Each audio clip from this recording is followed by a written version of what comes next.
ఆ ఇక ఇయాల్టి సంధి 10వ తరగతి పరీక్షలు చాలా అయినాయి కదా.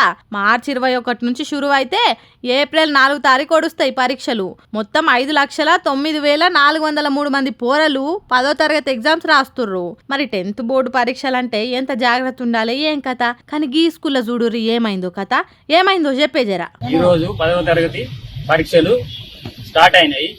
మా పిల్లలను 9:30కి ఎగ్జామ్ కాబట్టి 8కే తీసుకొచ్చినాం. మా పిల్లలు ఏదో అంతమందం టిఫిన్ చేసిండ్రు కావున ఈ పేపర్ బదులు వేరే పేపర్ వచ్చింది.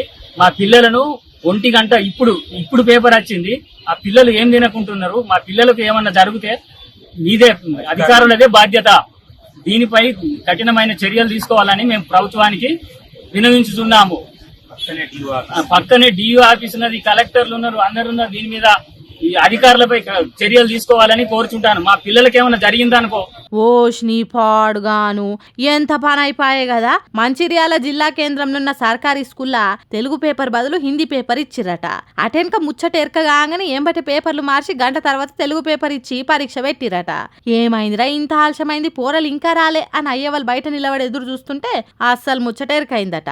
ఖాతమిగా పొట్టు ఆడుచుకుంటారు అధికారులను. వీళ్ళు ఇంకా గమ్మత్ ఏందంటే ఈ స్కూల్ పక్క పొంటే డిఈఓ ఆఫీస్ ఉందట, దగ్గరలోనే కలెక్టర్లు ఉంటారట.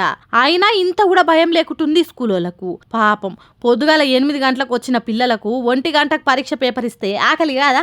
ఆకలి మంటతో ఏం రాస్తారు ఏం కథ? అరే 10వ తరగతి పరీక్షలంటే ఎంత జాగ్రత్త పడాలి. కానీ ఈడ సార్లకు జర్రంతా కూడా సోయి లేకుండా పోయింది. మళ్ళా అది సర్కారీ స్కూళ్ళు. ఈ ఆఫీసర్లు కావాలని ఇట్లా నిర్లక్ష్యం చేస్తుర్రా, లేకుంటే వీళ్ళకి సర్కార్ అంటే భయం లేదా? ఏందో ఏమో ఇలా భయం లేని కథల వల్ల అనవసరంగా పిల్లల బతుకు ఆగమయ్యేటట్టుంది. సార్లు జరీల మీద యాక్షన్ తీసుకోర్రి, లేకుంటే మళ్ళా ఇదే తప్పు చేస్తారు. జర్రంతా కూడా భయం లేకుండా పోతుంది. జీతం టైంకు తీసుకోగానే సరిపోదు, జర పని కూడా చక్కగా చేయండి సార్లు.